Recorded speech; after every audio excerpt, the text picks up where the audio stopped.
बादली विधानसभा से कांग्रेस प्रत्याशी कुलदीप वत्स लगातार लोगों से जनसंपर्क अभियान कर रहे हैं। आज वो गोला और खेड़ी जट जब पहुंचे तो ग्रामीणों ने उनका जोरदार स्वागत किया। जेसीबी पर से फूल बरसाए गए और अपने प्रिय नेता को फूल मालाओं से लाद दिया गया। इसी से अभिभूत होकर भावुक हुए कुलदीप वत्स ने सभी को हाथ जोड़कर उनका अभिवादन स्वीकार किया और उन्होंने साफ तौर पर कहा, जो आप ये स्नेह और प्यार दे रहे हैं मैं उनका पूरी उम्र एहसानमंद रहूंगा। साफ तौर पर उन्होंने कहा, भारतीय जनता पार्टी की ज़मीन पूरी तरह खिसक चुकी है और अब हुड्डा के नेतृत्व में कांग्रेस पार्टी का शासन आने जा रहा है। साथ ही वो कांग्रेस पार्टी की जो 7 योजनाएं हैं उनके बारे में भी बताते हैं कि गरीब हितैषी अगर कोई काम कर सकता है वो कांग्रेस पार्टी है।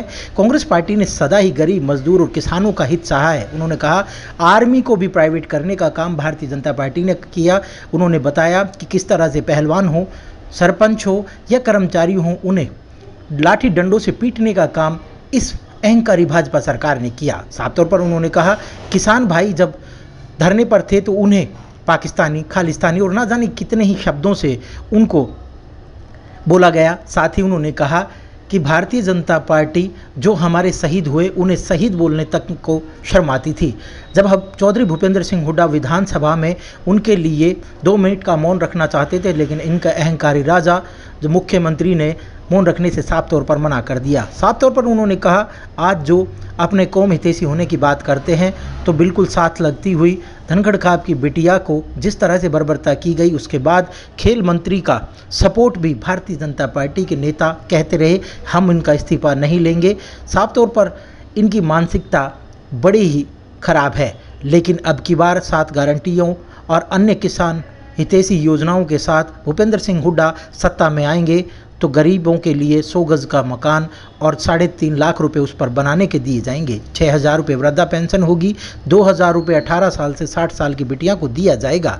साथ ही कांग्रेस पार्टी जितनी भी जन कल्याण नीति हैं उसको पूरा करेंगे। मीडिया को संबोधित करते हुए उन्होंने ओम प्रकाश धनखड़ को सीधे चेताया। जो ओम प्रकाश धनखड़ आरोप लगा रहे थे कि उन्होंने झूठी गवाही के मामले में मोटी रकम वसूली है, तो उन्होंने साफ तौर पर कहा कि मैं आज भी अपने बयान पर काबिज हूँ और अगर क्योंकि कोर्ट में जब गवाही होती है तो वहाँ साइन होते हैं।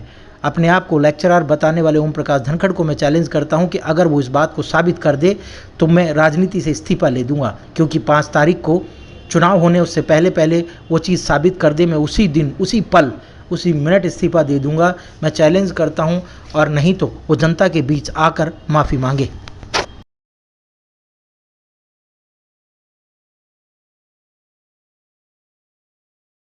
लोगों से जनसंपर्क अभियान कर रहे थे, किस तरह का माहौल देख रहे हैं? माहौल तो आप बताओगे। मैंने सारा अब आपने देख लिया होगा, खेली जट का देख लिया, पीछे गोला का देखा होगे, खेड़का का देखा होगे। मेरे काका तब होगा, मेरे पर पूरा आशीर्वाद है और लोगों ने मन बना लिया कि बीजेपी जा रही है, कांग्रेस की सरकार आ रही है। चौधरी भूपेंद्र हुड्डा इस प्रदेश के मुख्यमंत्री बन रहे हैं। जो लोग अब तक टिकट मांग रहे थे बादली से, अब ये लोग आपके साथ हैं, कैसे आपकी ताकत दोगुना हो गई है? नहीं, बिल्कुल मेरे सारे साथी मेरे साथ है और जब सारा परिवार इकट्ठा होकर लड़ता है तो कभी नहीं हारा जा सकता। और सारे इकट्ठे हैं और सारे इकट्ठे होकर हम इलेक्शन लड़ रहे हैं।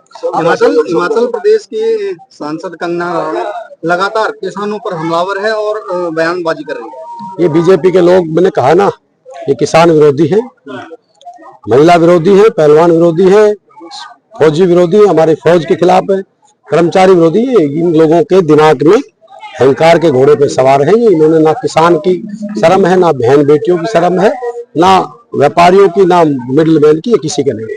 विधायक जी, आप लोगों ने 7 गारंटी दी है। बीजेपी ने कहा कि आप लोग सिर्फ और सिर्फ झूठ और भ्रष्टाचार की गारंटी दे सकते हैं। वो अपनी बात, वो जो कर रहे हैं ना, वो अपनी बात बता रहे हैं, खुद झूठे हैं, झूठों को झूठे लगता है। तो सच्चाई है, जो भूपेंद्र हुड्डा जो कहता है वो करता है। राष्ट्रीय सचिव के द्वारा लगातार आप पर कई आरोप लगाए गए, आपने समय समय पे जवाब दिया, तो अब तो उसको जवाब देना मैं उससे मांगा था।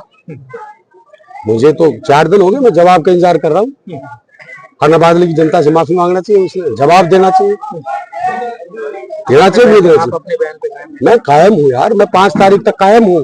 ओम प्रकाश जी या तो वो सबूत लेके आए, क्योंकि कोर्ट में साइन होते हैं, गवाही पे साइन होते हैं। पढ़ा लिखा नहीं, मैं प्रोफेसर हूँ, तो कोर्ट में साइन होते हैं।